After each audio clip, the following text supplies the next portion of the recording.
E o objetivo dessa noite é a gente nos aprofundarmos no ensino que Jesus fez por mim e por você. Amém? Então eu peço que você realmente esteja concentrado para que o Senhor venha falar ao nosso coração. Eu quero iniciar com você falando sobre, primeira coisa, a origem do sacrifício. Amém, irmãos? Nós falamos tanto que Jesus ele foi o sacrifício perfeito, mas para iniciarmos, a origem do sacrifício. Por quê? Após o homem pecar na figura de Adão e Eva, o pecado ele acaba entrando no mundo e com ele a morte. E no Antigo Testamento cabia ao homem, ao povo, na realidade, ser fiel à lei a qual Deus tinha instituído ao seu povo. Todavia, essa lei era muito rígida, tanto que em muitas ocasiões era quase impossível seguir e cumprir toda essa lei a qual foi imposta ao seu povo. Então, por isso que em Levítico nós vemos que o Senhor ele exigiu um sacrifício de um animal perfeito, para que a propiciação do pecado, ou seja, a remissão do pecado do homem, fosse feita através de um animal perfeito. Ou seja, todo ano, o povo ele tinha que escolher um animal perfeito, o seu animal perfeito, e sacrificar. Aquele sacrifício, então, servia para a remissão dos seus pecados. Mas, esse sacrifício, ele não era perfeito, porque era um sacrifício que precisava ser repetido de maneira contínua, ou seja, todo ano precisava ser feito esse sacrifício. Não era um sacrifício perfeito. Então, Jesus ele veio à Terra, tomou a forma de homem perfeito, sem nenhum defeito, para acabar de vez com o pecado do mundo, porque para haver remissão de pecados precisava haver derramamento de sangue, porém de um sacrifício perfeito. Então Jesus veio ao mundo com um sacrifício perfeito. Paulo fala, Romanos 5,19, porque pela desobediência de um só homem, muitos se tornaram pecadores. Todavia, assim também, por meio da obediência de um só, muitos se tornaram justos. Então a natureza pecaminosa de Adão, ela foi eliminada na cruz para dar a natureza do próprio Deus em nós. E essa nova natureza, ela nos garante ter um relacionamento de Deus como pai e filhos, através dessa nova natureza a qual nós herdamos na cruz. Então o que Jesus fez foi celebrar o sacrifício único, perfeito, para a remissão de todos os nossos pecados. Ele tomou sobre si todos os nossos pecados e ofereceu de forma voluntária. De forma voluntária. Para que eu e você tivéssemos a oportunidade de alcançar a salvação eterna. Ou seja, foi um sacrifício perfeito e um sacrifício voluntário.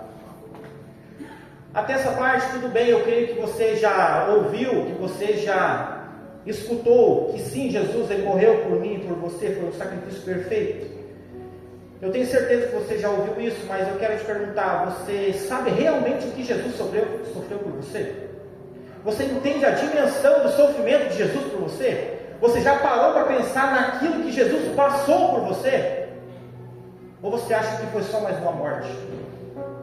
Você tem ideia daquilo que ele passou? Então nesta noite, eu não vou ministrar, eu não vou pregar, eu vou fazer um relato daquilo que Jesus passou na cruz, para que eu e você venhamos entender a profundidade do sofrimento dele. Não foi algo qualquer. Eu vou ler alguns textos e eu não quero que você abra sua Bíblia, porque nesta noite eu peço encarecidamente que você preste atenção naquilo que vai estar sendo ministrado nesta noite. Que você preste atenção. Se possível, você se imagine naquele ambiente a qual Jesus estava passando. Conforme eu vou trazendo esse relato, eu queria que você imaginasse aquilo que Jesus estava passando naquele momento, para que você entendesse o real sacrifício que foi feito por mim e por você. Amém? O sacrifício de Jesus. Jesus no Monte das Oliveiras, Lucas 22, 41. Ele, por sua vez, se afastou um pouco, se ajoelhou e orava, dizendo: Pai, se queres, afasta de mim esse cálice. Contudo, não faça a minha vontade, mas a tua. Então lhe apareceu um anjo que lhe confortava, e estando em agonia, orava mais intensamente. E aconteceu que o seu suor se tornou como gotas de sangue ao cair pela terra.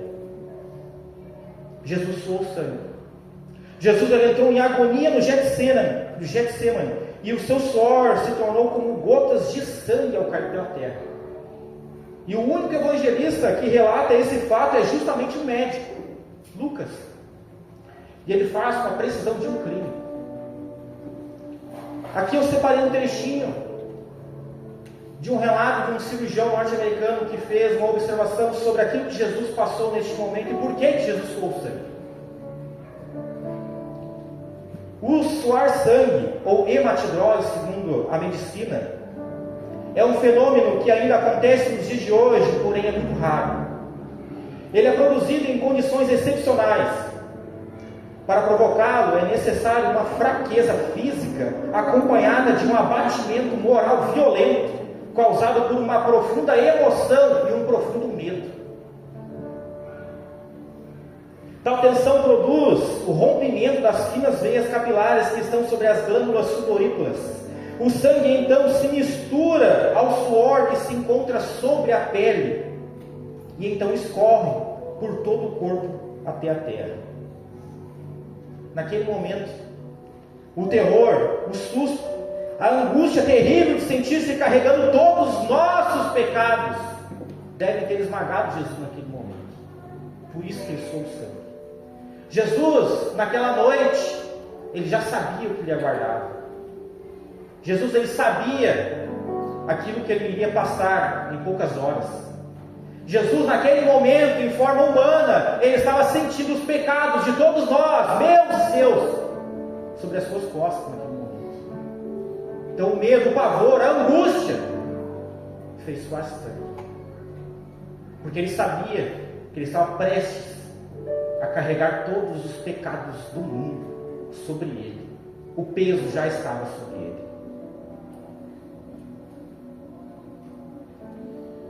E após ser preso, julgado por ocasião da Páscoa, Pilatos dá ao povo uma oportunidade de soltar um preso.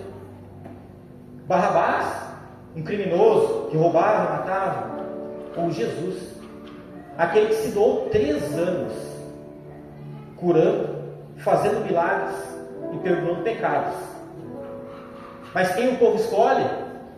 O ladrão. É o ladrão que eles escolhem. Sabe quando nós lemos isso? Nós, muitas vezes, nos achamos melhor do que eles, que condenaram Jesus. Mas muitas vezes, na primeira oportunidade que nós temos, nós também viramos as costas para Jesus, nos tornando pior que eles. Nós gostamos de apontar o dedo para Pedro, dizendo que ele negou Jesus 3 vezes com a sua boca, mas nós negamos Jesus todos os dias com as nossas atitudes.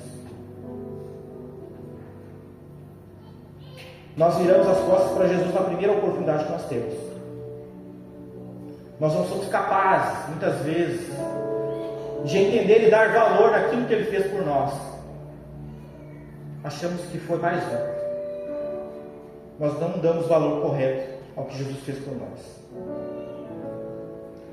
Jesus, então, é condenado. E no início, tem os açoites. Então trouxeram Jesus, tiraram a sua roupa, prenderam pelo pulso a coluna de um pátio. A flagelação então tem início, com um chicote romano chamado flagio. Esse chicote era feito com tiras de couro, sobre as quais a ponta delas era fixada chumbos e pedaços de ossos finos. E o objetivo é que cada vez que fosse efetuado um golpe nas costas do condenado, aquele chicote com aqueles finos ossos, eles impregnassem nas costas do condenado, e quando ele puxasse, saísse também pedaços de pele, e o sangue jorrava pelo chão.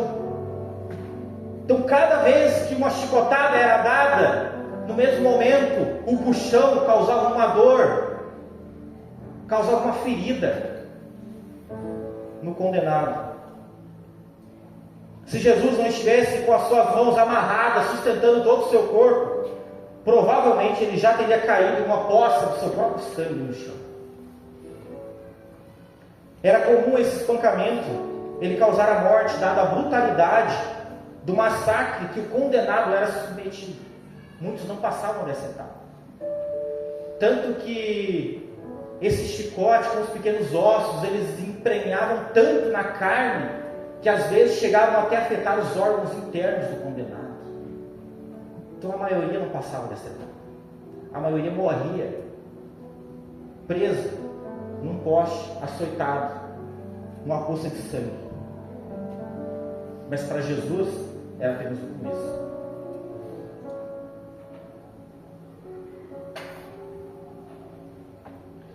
Mateus 27, 27. Logo a seguir, os soldados do governador, levantando Jesus para o pretório, reuniram em torno dele toda a tropa. Isso são aproximadamente 500 soldados, pois era a Páscoa, era um movimento ímpar naquele momento, e toda a tropa se reunia naquele momento. Então, no mínimo, 500 soldados se reuniram para flagelar Jesus. Tiraram a roupa de Jesus, o vestiram com um manto de escarlate. Esse manto vermelho era uma capa usada apenas por oficiais, reis e imperadores. E tecendo uma coroa de espinhos, puseram na cabeça dele. Essa coroa era feita com ramos de espinheiro ou acácia da Síria, que era muito comum naquela região, e tinha os espinhos tão longos quanto um dedo e mais afiados que uma agulha. Enquanto Jesus estava sofrendo com as dores do seu corpo já dilacerado, o que se ouvia na sua volta era sorrisos debochados, gargalhadas, pois Jesus estava desfigurado e vestido como um rei, porque aquela capa vermelha só reis e oficiais usavam. Então Jesus, desfigurado, ensanguentado, sofrendo com as dores, eles o vestiam com aquela capa e riam, debochavam dele, dizendo que esse é o rei.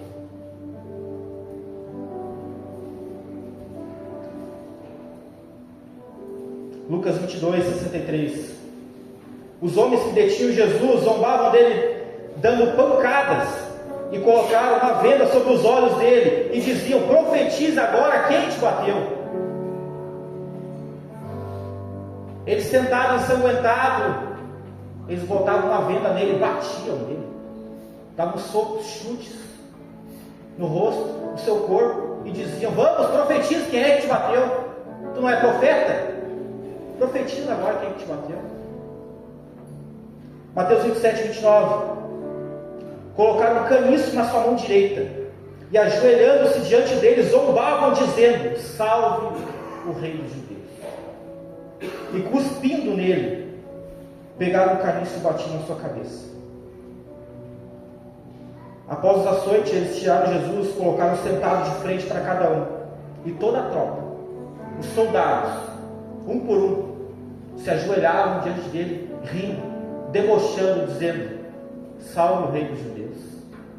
Jesus todo ensanguentado, sofrendo com as dores. Depois cada um se levantava e cuspia em Jesus. E o cuspe para o romano era um sinal de total humilhação e desaprovação.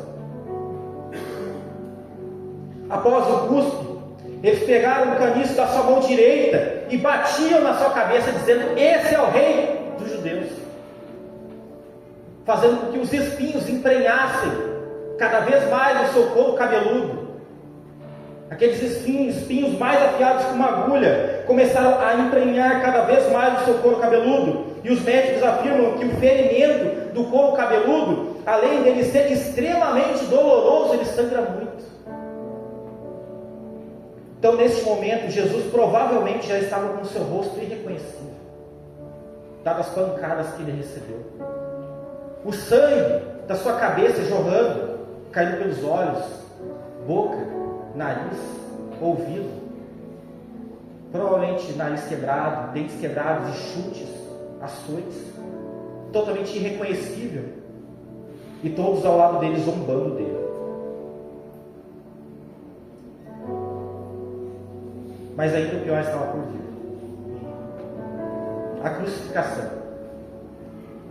Não se tem com exatidão quando surgiu a crucificação, mas Roma aderiu a esta condenação como a pior pena de morte da época. Geralmente era empregado a considerados traidores de Roma. Porque o objetivo da crucificação antes da morte era causar um sofrimento, uma humilhação ao extremo. Eram crucificados geralmente sem roupas, com uma tábua contendo seu crime acima da sua cabeça. Ficavam em um lugar onde pudesse ser visto por todos que iam a Jerusalém, servindo de exemplo da ordem romana. Então os soldados levantam Jesus, tiram o manto vermelho que estava sobre ele e colocam novamente as suas vestes. A crucificação era feita fora da cidade, porém em um lugar que possibilitava ser visto a todos que iam a caminho de Jerusalém. O caminho até a cruz é chamado de Via Dolorosa, ou Via Sacra para os católicos. Então colocam a cruz sobre os ombros de Jesus para iniciar o trajeto. E os açoites que eram empregados antes eram justamente para que o condenado sofresse ainda mais nessa etapa. Porque estando com as costas totalmente dilaceradas, em carne viva, com as feridas abertas, ele precisava colocar aquela cruz sobre as costas e carregar. Uma cruz áspera, pesada, raspando em suas feridas, fazendo com que o sangue jorrasse cada vez mais ao chão. Jesus então começa o seu trajeto de aproximadamente 600 metros. Mas, por ele estar extremamente debilitado, ele frequentemente cai por terra com seus joelhos no chão, a cruz raspando em suas feridas que sangram sem parar. Era comum os soldados chamarem alguém do povo para ajudar a carregar a cruz, porque nem todos conseguiam carregar até o final. Então eles chamavam alguém do povo para ajudar a carregar a cruz até o local da crucificação.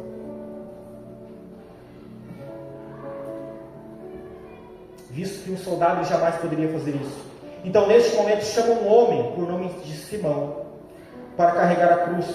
E isso demonstra a humanidade de Jesus. Ele não usou nenhum artifício sobrenatural que ele tinha. Ele sofreu como um homem qualquer, sem usar nenhum artifício sobrenatural. Ele estava sofrendo como um homem qualquer naquele momento. Mateus 27:33.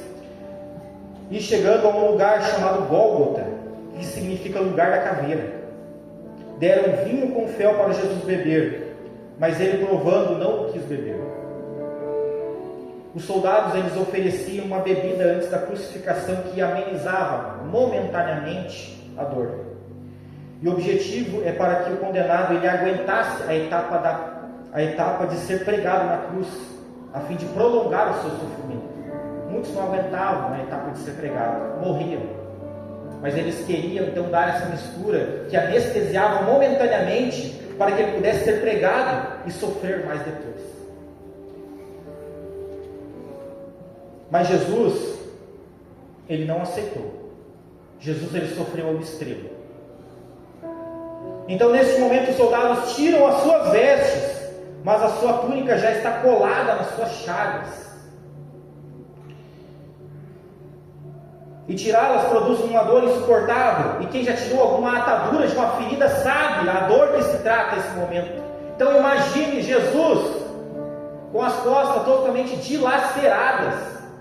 Eles pegam a túnica de Jesus e dão um puxão forte, arrancando das feridas alguns pedaços de carne e o sangue jorrando pelo chão, sem dó nem piedade. Então Jesus é deitado com as costas feridas naquela cruz, provavelmente uma cruz áspera. É colocado em suas mãos um prego quadrado de 15 centímetros. E quando nós pensamos em um prego, logo vem à nossa mente um prego de construção fino e comprido. Não era assim o prego da época. Era um prego grande, mas era quadrado, grosso. E esse prego era colocado nas suas mãos e nos seus pés. E imagine a dor de ser pregado com um prego, a qual os soldados muitas vezes tinham que dar várias e várias marteladas. Por isso que muitos não aguentavam, porque até furar a carne demorava. Então eles colocavam um prego em cima, seguravam com uma corda à mão, enquanto o outro colocava o prego e mais outro martelava. Uma martelada após outra, uma martelada após outra, até furar a carne e passar pelos ossos e chegar na madeira, porque o prego precisava atravessar a madeira. Da mesma maneira fizeram com os pés, e os pés é pior ainda. Martelavam até o prego passar pelos dois pés e fixar na madeira. Então ele é pregado com suas mãos, seus pés na cruz.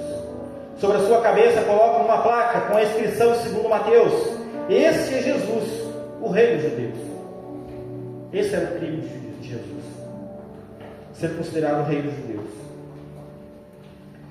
Às 9 horas da manhã, a cruz é erguida e colocada entre dois criminosos, se cumprindo a profecia de Isaías 53, que ele foi contado com os transgressores.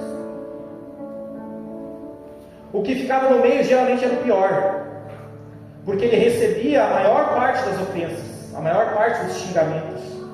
A cruz ficava próxima a uma estrada, então as pessoas passavam, olhavam com desprezo os condenados, balançavam a cabeça com sinal de reprovação, dirigiam insultos, xingamentos àqueles que estavam pregados na cruz, e o do meio estava mais à frente. Mas Jesus suportou tudo isso em silêncio. Isaías fala que como uma ovelha muda, ele foi levado ao matadouro. Ele não abriu a boca, porque nele não havia trevas, segundo João. Nele não havia trevas. Então, como uma ovelha muda, ele foi levado ao matadouro. Muitos gritavam, Mateus 27:42, salvou os outros e a si mesmo não pode salvar. É esse o Rei de Israel? Que ele desça, então nós creremos nele. Tentando Jesus, porque ele podia fazer isso, mas ele não fez. Tentavam Jesus a todo momento, humilhavam Jesus a todo momento, mas ele não abriu a boca. Mateus 27:45, a partir do meio-dia houve trevas sobre toda a terra até as 3 horas da tarde. Jesus tem sede, seu corpo já está desidratado pela perda de sangue. Um soldado estende uma lança com uma esponja molhada com uma mistura ácida, provavelmente vinagre. Encosta na boca de Jesus, ele logo vira o rosto, porque isso só piora a sua sede. Aquela bebida ácida acaba escorrendo pelo seu rosto, pelo seu corpo, pelas suas feridas, fazendo arder as suas feridas, e a sua sede aumentar cada vez mais. Cada vez que Jesus tinha que respirar, ele precisava levantar a cabeça e o tórax, mas isso causava uma dor insuportável em seus nervos já atrofiados. Então, cada vez que ele tinha que respirar, era uma dor insuportável. Ele apoia todo o seu corpo nos seus pregos, os seus pés que estão pregados, para poder levantar a cabeça, e o tórax para respirar. Então ele novamente apoia todo o corpo nos seus pés que estão pregados, ergue a cabeça fazendo os espinhos pressionarem na madeira que está atrás, fazendo os espinhos entrarem no seu couro cabeludo. Mas ele faz um esforço sobre-humano, porque Jesus naquele momento ele está querendo falar algo.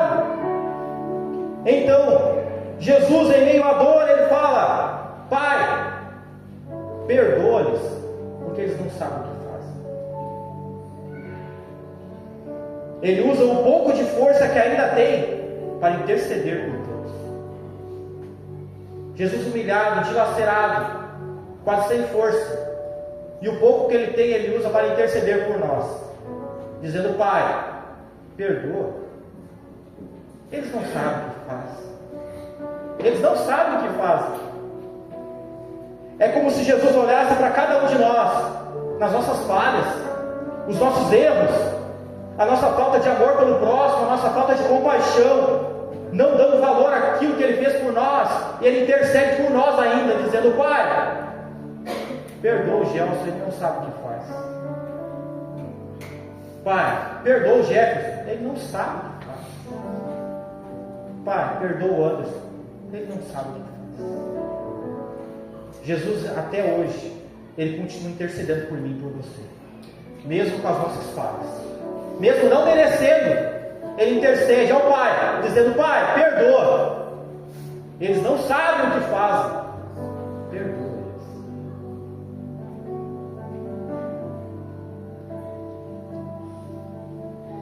Às 3 horas da tarde,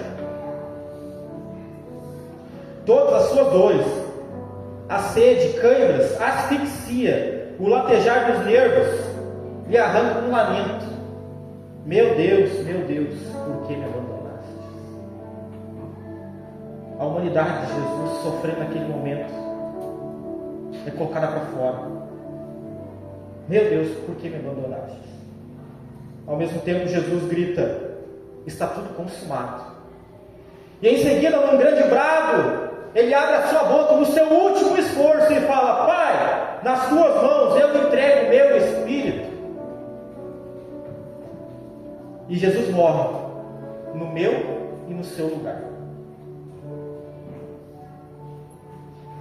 se cumprindo a profecia de Isaías 53, que diz o seguinte: Ele era desprezado, o mais rejeitado entre os homens, homem de dores, que sabe o que é padecer, e como um de quem os homens escondem o rosto, Ele era desprezado, e dele não fizeram caso. Certamente Ele tomou sobre si todas as nossas enfermidades e as nossas dores levou sobre si, e nós o consideramos como aflito, ferido de Deus e oprimido. Mas Ele foi transpassado por causa das nossas iniquidades e esmagado pelas nossas transgressões. O castigo que nos traz a paz estava sobre Ele, e pelas suas feridas eu e você fomos sarados. Mais para frente Ele complementa dizendo: todavia ao Senhor agradou esmagá-lo, fazendo sofrer. O Senhor se agradou naquele sacrifício, porque era um sacrifício perfeito. Deus deu o seu melhor por mim e por você. Então, naquele momento de sofrimento, a palavra diz que o Senhor agradou esmagá-lo naquele momento, porque era um sacrifício perfeito. Ele se agradou no sacrifício do seu filho, porque ele foi obediente, e obediente à morte de cruz. Então o Senhor se agradou naquele momento. João 3,16: porque Deus amou o mundo de tal maneira que deu o seu Filho unigênito, para que todo aquele que nele crer não pereça, mas tenha vida eterna. Então, tudo isso foi por amor. Tudo isso que Deus permitiu, esse tamanho sofrimento com o seu próprio Filho, foi por amor. Se não houvesse amor em Deus, Ele não teria permitido tudo isso. Foi o amor de Deus que permitiu tudo isso. E eu queria fazer uma pergunta para você. Você realmente está reconhecendo esse sacrifício por você? Você realmente reconhece que Jesus sofreu tamanha dor, não por Ele, não porque alguém mandou, mas Ele fez de uma forma voluntária, por mim e por você. Ele carregou esse peso de maneira voluntária, para que eu e você não passássemos pelo que Ele passou, para que você tivéssemos a oportunidade de alcançar a vida eterna, sendo que a única coisa que Ele pediu é que nós viéssemos crer nele, aceitá-lo como o único e suficiente na nossa vida. Muitas vezes nem isso nós fazemos. Jesus, Ele instituiu um momento para que nós nos lembrássemos do seu sacrifício, é a Santa Ceia. E muitas vezes, nem nesse momento, nós fazemos questão de verdadeiramente nos voltarmos à cruz. Nem na Santa Ceia. Sabe, nós estamos banalizando esse momento da Santa Ceia. Nós estamos achando que a Santa Ceia é um momento de descontração. Muitas pessoas enxergam a Santa Ceia como um momento, uma vez por mês, onde você vai dar um passeio. Ah, não é um passeio. Muitas pessoas acham que ir na igreja é fazer um passeio. Ah, eu vou lá na igreja. Hoje é ceia, hoje eu preciso ir na igreja, ver os irmãos. Uma vez por mês, eu preciso ir na igreja. Ah, Santa Ceia não é um passeio. Santa Ceia foi um momento a qual Jesus instituiu para que eu e você viéssemos relembrar aquilo que Ele passou. Para que eu e você não tivéssemos mais que passar pelo que Ele passou. Então Ele instituiu a Santa Ceia para que nós participássemos do sofrimento dEle. E nem isso nós reconhecemos. Nem na Santa Ceia nós somos capazes de reconhecer aquilo que Ele fez por nós. Se fosse por merecimento, nenhum de nós aqui deveria participar da Santa Ceia. Nós deveríamos guardar tudo que está aqui, porque nós não merecemos. Nós não merecemos participar da Santa Ceia. Nós não merecemos. Mas o amor de Deus é maior que as nossas falhas. O amor de Deus é maior que as nossas falhas. E o desejo do Senhor, o desejo do Senhor é que todos, nesta noite, participem da mesa. É o desejo do Senhor. Por merecimento eu não deveria, mas o amor de Deus me alcançou. O amor de Deus, Ele me liberta. O amor de Deus, Ele me constrange de tal maneira que a única coisa que eu penso nesse momento é participar daquilo que Ele fez por mim. Então, neste momento, é o momento que nós devemos voltar para a cruz. Eu não sei o que esse relato sobre o que Jesus passou trouxe para você. Se não trouxe nenhum sentimento, foi um relato qualquer, ou se trouxe algum sentimento de desconforto, se te trouxe algum sentimento de vergonha, se isso te deixou constrangido, e se isso aconteceu com você, se você nesse momento está constrangido por tudo aquilo que Jesus passou e eu não estou dando valor ainda por isso, é o momento de nós nos voltarmos para a cruz.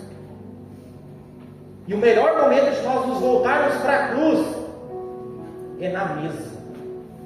É na mesa que nós nos voltamos para a cruz.